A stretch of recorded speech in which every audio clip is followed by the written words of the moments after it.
नमस्कार, मैं श्वेता। बिहार न्यूज में आपका स्वागत है। खबरों पर बढ़ने से पहले एक नजर डालते हैं आज की सुर्खियों पर।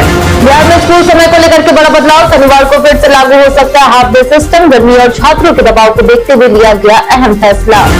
पेट्रोल डीजल की कीमतों में फिर उछाल, पटना समेत कई शहरों में महंगा हुआ ईंधन, आम जनता पर बड़ा आर्थिक बोझ। नीट यूजी परीक्षा के छात्रों के लिए राहत भरी खबर। बिहार में 20 से 22 जून तक बस यात्रा मुफ्त, एडमिट कार्ड दिखाने पर मिलेगा लाभ। बिहार सरकार का बड़ा फैसला, जर्जर मकानों वाले गरीब परिवारों को मिलेगा आर्थिक सहायता। मुख्यमंत्री ग्रामीण आवास योजना के तहत जिलों को 10 करोड़ रुपए होगा जारी।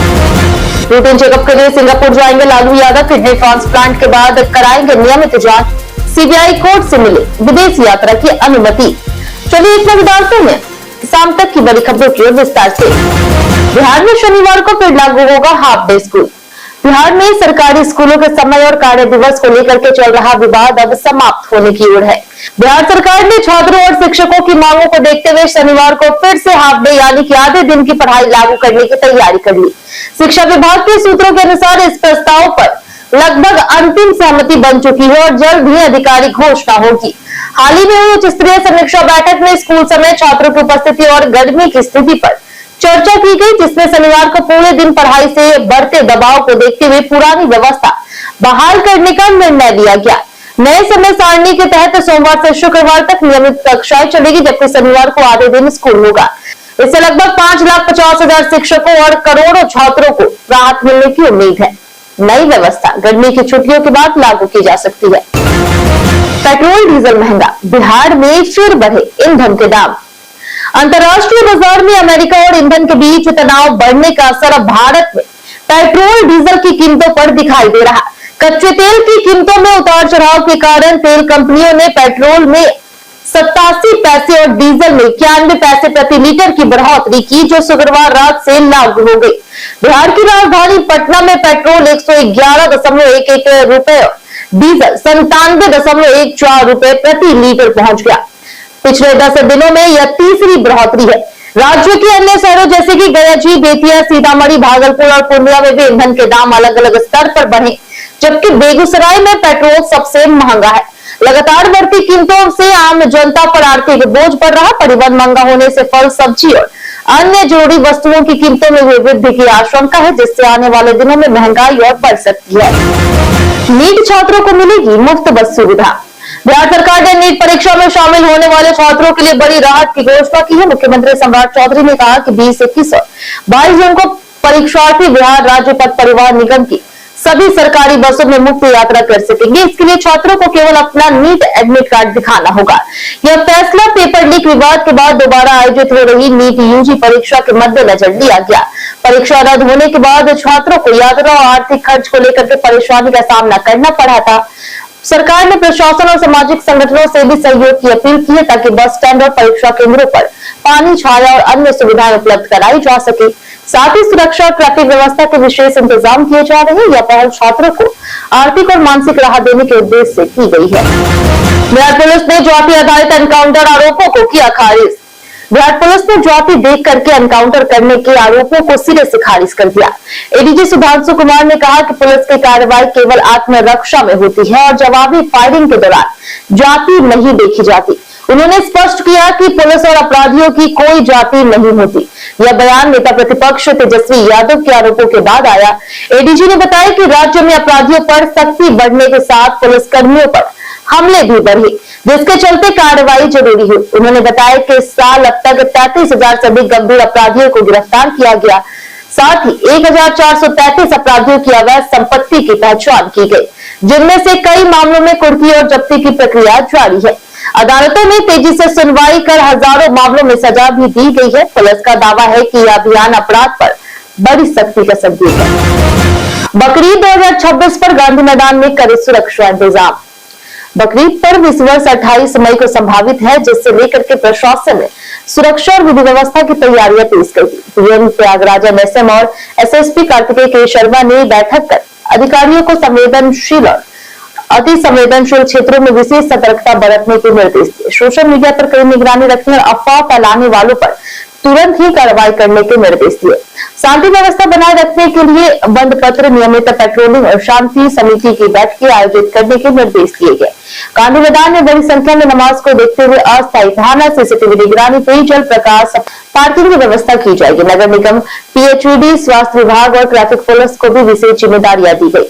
प्रशासन ने स्पष्ट किया है कि माहौल बिगाड़ने या अफवाह फैलाने वालों पर सख्त कानूनी कार्रवाई की जाएगी। बिहार में नई टीचर ट्रांसफर पॉलिसी जल्द होगी लागू। बिहार में शिक्षकों के ट्रांसफर के लिए नई नीति जल्द लागू होने की तैयारी है। मुख्यमंत्री सम्राट चौधरी ने शिक्षा विभाग की उच्च स्तरीय समीक्षा बैठक के बाद इसकी घोषणा की। नई पॉलिसी के तहत महिला शिक्षिकाओं को उनके घर के पास स्थित स्कूलों में पोस्टिंग दी जाएगी, जबकि पुरुष शिक्षकों को अपने गृह जिले के बगल के प्रखंड में ट्रांसफर का अवसर मिलेगा। सरकार का उद्देश्य ट्रांसफर प्रक्रिया को अधिक पारदर्शी और आसान बनाना है। बैठक में शिक्षा मंत्री मिथिलेश तिवारी और वरिष्ठ अधिकारी भी मौजूद थे। सीएम ने निर्देश दिया कि शिक्षकों की सुविधा को प्राथमिकता दी जाए। पिछली ट्रांसफर नीति में गड़बड़ियों के कारण कई स्कूलों में विषयवार असंतुलन पैदा हो गया था, जिससे पढ़ाई प्रभावित हुई। इसी वजह से मौजूदा ट्रांसफर प्रक्रिया पर रोक लगाई गई है। नई नीति में सभी हितधारकों से सुझाव लेकर के सुधार किए जाएंगे ताकि शिक्षा व्यवस्था बेहतर हो सके। जर्जर मकानों के लिए सरकार देगी आर्थिक सहायता। बिहार सरकार ने ग्रामीण क्षेत्रों में गरीब परिवारों को पक्का मकान उपलब्ध कराने के लिए मुख्यमंत्री ग्रामीण आवास योजना के तहत बड़ा कदम उठाया। ग्रामीण विकास मंत्री श्रवण कुमार ने बताया कि वित्त वर्ष 2026-27 के लिए राज्य के सभी जिलों को 10 करोड़ रुपए की राशि जारी की जाएगी। ये योजना उन परिवारों के लिए है जिन्होंने 1 जनवरी 1996 से पहले आवास योजना के तहत मकान मिले थे, लेकिन अब उनके घर जर्जर हो चुके। ऐसे लाभुक प्रधानमंत्री आवास योजना का लाभ नहीं ले पा रहे। सरकार उन्हें नए मकान निर्माण के लिए 1,20,000 रुपए की सहायता 3 किस्तों में देगी। मंत्री ने कहा कि सरकार का लक्ष्य है कोई भी गरीब परिवार बेघर ना रहे। इस योजना से जर्जर मकानों का पुनर्निर्माण होगा और ग्रामीण परिवारों को सुरक्षित और पक्का आवास मिलने की उम्मीद है। रूटीन चेकअप के लिए सिंगापुर जाएंगे लालू यादव। राष्ट्रीय जनता दल प्रमुख और पूर्व मुख्यमंत्री लालू प्रसाद यादव जून के पहले सप्ताह में स्वास्थ्य जांच के लिए सिंगापुर जाने की तैयारी में है। वे किडनी ट्रांसप्लांट के बाद नियमित रूटीन चेकअप और विशेष डॉक्टरों से परामर्श लेंगे। इसके लिए उन्होंने सीबीआई विशेष अदालत से विदेश यात्रा की अनुमति मांगी थी, जिसे स्वास्थ्य कारणों को देखते हुए मंजूरी मिल गई और उनका पासपोर्ट भी जारी कर दिया गया। लालू यादव का 2022 में सिंगापुर के माउंट एलिजाबेथ अस्पताल में किडनी ट्रांसप्लांट हुआ था, जिसमें उनकी बेटी रोहिणी आचार्य ने किडनी दान की थी। डॉक्टर उनकी किडनी फंक्शन, ब्लड रिपोर्ट और अन्य स्वास्थ्य मानकों की जांच करेंगे। लालू लंबे समय से कई बीमारियों से जूझ रहे हैं, लेकिन उनकी स्थिति में सुधार बताया जा रहा। राजद कार्यकर्ता उनके अच्छे स्वास्थ्य की कामना करते हैं और उनके जल्द वापसी की उम्मीद जताई जा रही है। राज्य समिति में चेतन आनंद की एंट्री से बढ़ी सियासत। बिहार की राजनीति में मुख्यमंत्री सम्राट चौधरी की सरकार ने राज्य स्तरीय कार्यक्रम कार्यान्वयन समिति का पुनर्गठन किया, जिसमें कई राजनीतिक संतुलन साधने की कोशिश दिखाई दे रही। समिति का अध्यक्ष मुख्यमंत्री खुद होंगे, जबकि उपाध्यक्ष के रूप में भाजपा के संजय सरावगी और जेडीयू के उमेश सिंह कुशवाहा को राज्य मंत्री का दर्जा दिया गया। इसके अलावा 12 सदस्य बनाए गए हैं, जिसमें जेडीयू विधायक चेतन आनंद और मोकामा के अनंत सिंह की पत्नी नीलम देवी सहित कई अन्य विधायक शामिल है। सभी सदस्यों को उप मंत्री का दर्जा मिलेगा, जबकि उपाध्यक्षों को राज्य मंत्री की सुविधाएं मिलेगी। चेतन आनंद, जो पूर्व सांसद आनंद मोहन के पुत्र हैं, पहले मंत्री पद की दौड़ में थे, लेकिन उन्हें कैबिनेट में जगह नहीं मिली। अब समिति में उनकी नियुक्ति को राजनीतिक संतुलन साधने की कोशिश मानी जा रही। दूसरी ओर आनंद मोहन के बयानों से सियासी विवाद भी बढ़ा है। बिहार में भूजल दोहन पर लगेगी रोक, नई योजना तैयार। बिहार में भूजल के अत्यधिक दोहन पर नियंत्रण के लिए पीएचईडी विभाग ने नई योजना की तैयारी की है। विभाग का उद्देश्य भूजल के बढ़ते उपयोग को रोकना और पानी की गुणवत्ता सुधारना है। केंद्रीय भूजल बोर्ड की रिपोर्ट के अनुसार 2004 से 2025 के बीच भूजल उपयोग 10.77 बीसीएम से बढ़कर 14.47 बीसीएम हो गया, जबकि प्राकृतिक रिचार्ज उस अनुपात में नहीं बढ़ा। इससे भूजल स्तर घटने और गुणवत्ता खराब होने का खतरा बढ़ गया। गहरे स्तर से पानी निकालने के कारण फ्लोराइड, आर्सेनिक, आयरन और नाइट्रेट जैसी हानिकारक अशुद्धियां बढ़ रही, जो स्वास्थ्य के लिए गंभीर खतरा है। आर्सेनिक से कैंसर, फ्लोराइड से हड्डी रोग और नाइट्रेट से बच्चों में ब्लू बेबी सिंड्रोम जैसे समस्याएं हो सकती है। विभाग प्रभावित क्षेत्रों में पानी की जांच का दायरा बढ़ाने और स्वास्थ्य रिपोर्ट तैयार करने की दिशा में काम कर रहा है। पुलिस मुख्यालय ने फर्जी ट्रांसफर मामले में लिया बड़ा एक्शन। बिहार पुलिस महकमे में उस समय हड़कंप मच गया जब 3 पुलिस अधिकारियों के तबादले से जुड़े एक फर्जी आदेश सोशल मीडिया पर वायरल हो गया। यह आदेश बुधवार देर रात तेजी से फैला, जिससे पुलिस विभाग में अफरा तफरी मच गई। जांच में पाया गया कि ऐसा कोई आदेश गृह विभाग की आधिकारिक वेबसाइट पर जारी नहीं हुआ था, जिससे इसके फर्जी होने की पुष्टि हुई। मामले की गंभीरता को देखते हुए पुलिस मुख्यालय ने तुरंत जांच शुरू की है और डीजीपी के निर्देश पर तकनीकी जांच की गई। जांच में खुलासा हुआ कि इस फर्जीवाड़े के पीछे विभाग के ही एक पुलिसकर्मी की भूमिका थी, जिसे गिरफ्तार कर लिया गया। वहीं प्रशासनिक कार्रवाई के तहत पीरो एसडीपीओ कृष्ण कुमार सिंह को मुख्यालय में क्लोज कर दिया गया और उनकी जगह साइबर क्राइम के अधिकारी को अतिरिक्त प्रभार सौंपा गया। बिहार में ऊर्जा क्षेत्र में निजी निवेश को मिलेगा बढ़ावा। Bihar state power transmission company limited यानी कि बीएसपी, टीसीएल और REC power development and consultancy limited यानी कि आईसीपीडीसीएल के बीच इंट्रा स्टेट ट्रांसमिशन परियोजनाओं के लिए एमओयू पर हस्ताक्षर किए गए। इस समझौते का उद्देश्य बिहार में आधुनिक, विश्वसनीय और भविष्य उन्मुख बिजली ट्रांसमिशन नेटवर्क विकसित करना है। ऊर्जा मंत्री शैलेश कुमार ने कहा कि राज्य सरकार 2025 से 2030 के बीच बिहार में औद्योगिक विकास को नई गति देना चाहती है और इसमें बिजली आपूर्ति की अहम भूमिका होगी। उन्होंने कहा कि बेहतर बिजली ढांचे से उद्योगों को बढ़ावा मिलेगा और बाहर गए लोग भी राज्य में निवेश कर सकेंगे। ऊर्जा सचिव अजय यादव ने बताया कि इस साझेदारी से पारदर्शी बोली प्रक्रिया, समयबद्ध परियोजना क्रियान्वयन और निजी निवेश को बढ़ावा मिलेगा। बीएसपी टीसीएल के एमडी राहुल कुमार ने कहा कि अगले 10 वर्षों में 47 नए ग्रिड अपग्रेड बनाए जाएंगे, जिससे राज्य का बिजली नेटवर्क और मजबूत होगा। शिक्षकों के वेतन भुगतान के लिए 642 करोड़ रुपए जारी। बिहार सरकार ने सरकारी शिक्षकों को समय पर वेतन भुगतान सुनिश्चित करने के लिए विशेष कार्य योजना पर काम शुरू किया। इसके तहत शिक्षकों को नियमित और समय पर वेतन देने की व्यवस्था को मजबूत किया जा रहा है। सरकार ने इसके लिए 642 करोड़ रुपए का आवंटन किया, जिसमें वेतन भुगतान में देरी की समस्या को कम किया जा सके।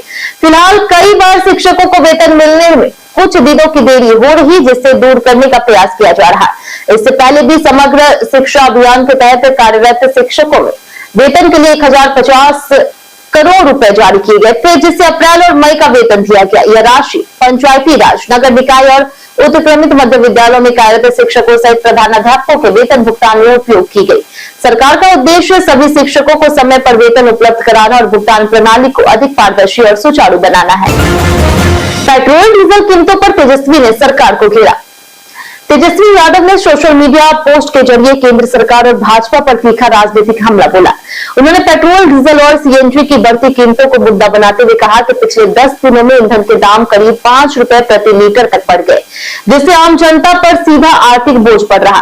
तेजस्वी ने आरोप लगाया कि अंतर्राष्ट्रीय बाजार में कच्चे तेल की कीमतें कम होने के बावजूद सरकार जनता को राहत देने के बजाय निजी कंपनियों को फायदा पहुंचा रही। उन्होंने महंगाई, बेरोजगारी और आर्थिक संकट को जोड़ते हुए सरकार की नीतियों की आलोचना की और कहा कि इससे गरीब, मध्यम वर्ग और किसान प्रभावित हो रहे हैं।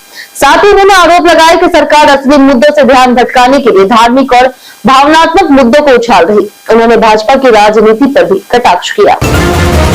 एलएसजी वर्सेस पीबीकेएस मुकाबला आज, प्लेऑफ की जंग होगी रोमांचक। लखनऊ सुपर जायंट्स और पंजाब किंग्स के बीच आईपीएल 2026 का 68वां मैच आज लखनऊ के इकाना स्टेडियम में शाम 7:30 बजे खेला जाएगा। तो 7 बजे होगा, जिसमें ऋषभ पंत और श्रेयस अय्यर आमने सामने होंगे। लखनऊ पहले ही टूर्नामेंट से बाहर हो चुकी है, जबकि पंजाब किंग्स को प्लेऑफ की रेस में बने रहने के लिए यह मैच जीतना जरूरी है। इकाना स्टेडियम के मिक्स मिट्टी पिच पर बल्लेबाज और गेंदबाज दोनों को मदद मिल सकती है। आंकड़ों के अनुसार यहाँ लक्ष्य का पीछा करने वाले टीमों को थोड़ी बढ़त मिली है। मौसम साफ रहेगा और बारिश की संभावना नहीं है। दोनों टीमों के बीच अब तक 7 मुकाबले हुए, जिनमें से पंजाब 4 और लखनऊ 3 मैच जीती। यह मुकाबला प्लेऑफ की दिशा तय करने में अहम साबित हो सकता है। बीते दिन हमारे द्वारा पूछे गए सवाल का जवाब आप लोगों में से बहुत लोगों ने हमारे कमेंट बॉक्स सेक्शन में लिख कर दिया है।